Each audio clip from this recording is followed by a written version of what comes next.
The United States Air Force putting on a show of force amid rising tensions with North Korea.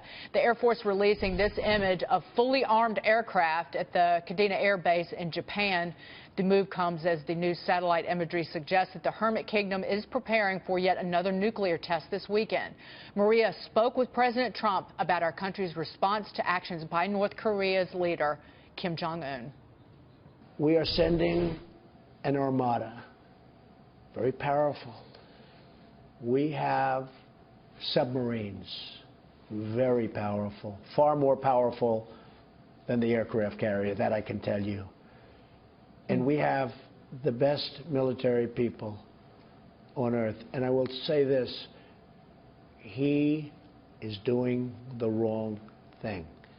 He is doing the wrong thing. He's making a big mistake. Do you think he's mentally fit? I don't know. I don't know him, but he's doing the wrong thing.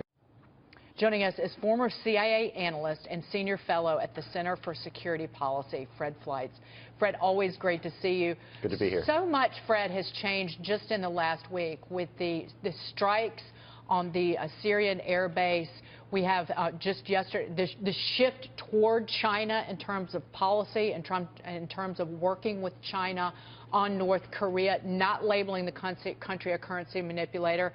And then yesterday, dropping the mother of all bombs on the Islamic State in eastern Afghanistan. What to make of all of this, and what message does this send to North Korea? I think the dropping of this bomb in Afghanistan sent a very powerful message to America's enemies around the world. The Trump administration is trying to undo the dangerous perception of American weakness that I think emboldened our enemies worldwide. And I think with what happened in Syria, what happened in Afghanistan, the North Koreans, the Iranians, and the Syrians, I think they've definitely taken notice. Fred, North Korea is planning to celebrate the birth of its founder this weekend. We know that 38 North, which analyzes imagery of North Korean nuclear sites, has seen indications in the past weeks that they may be gearing up for a sixth nuclear test. What is the proper response from the U.S. if that happens, and how should we be handling North Korea? Well, let me tell you, I've followed this for a long time, and 38 North is a good organization. But let me tell you, no one knows if North Korea is going to conduct a nuclear test. And organizations like this frequently predict tests that don't take place, and then when one does occur. What's the appropriate response if it does happen? Well, I think that is really the question. There is a real danger of a deadly retaliation by North Korea if we were to attack. You know, Seoul is only a 30-minute drive from the border. There has to be a proportional military response if there is one. I think shooting down North Korean missiles may be an appropriate response, but we have to be very leery about kicking off a military confrontation that could have a very dangerous escalation for South Korea. Fred, we have the USS Carl Vinson and the battle group there near the Korean Peninsula. Japan said to be joining in, but then also some very significant action from China, sending coal shipments that were headed to China from North Korea back to North Korea, turning around and then ordering coal from the United States. Is this just for show, you think, or is China really in the fight with us now against North Korea? I think we're seeing some indications that there really have been some game changers. In addition, China said in the Global Times, a Communist Party-controlled newspaper, they warned North Korea not to set off more missiles and nuclear tests because they would risk a military confrontation with President Trump.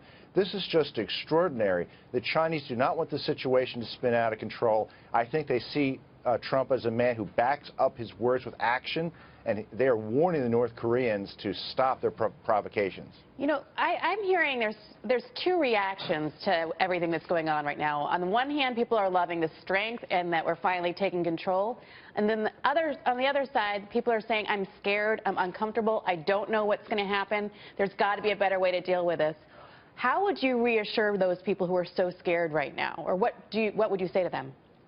I don't think a military confrontation is likely. I think the U.S. military is ramping up in the region to show our support of our allies and to stand up to the North Koreans. If they test some missiles that just fall into the Sea of Japan, I think we'll simply ignore it. But I think the day is coming where they're going to test a long-range missile that we have to worry could fall on the territory of a friendly state, could hit a U.S. military base, and could actually be an attack. Fred, just one last thing. I'll quote from the Wall Street Journal's editorial today, or one of them. Far be it from us to suggest that the U.S. drop one on a North Korean nuclear factory. But in the space of a week, Kim Jong-un, Vladimir Putin, Bashar al-Assad, Xi Jinping, and ISIS leader Abu Bakr al-Baghdadi, wherever he is hiding, have learned that the U.S. considers it to be in its interest to push back hard against its adversaries' aggression. How do you respond to that? Well, I think that's right. North Korea's missile and nuclear programs, the purpose of them is extortion.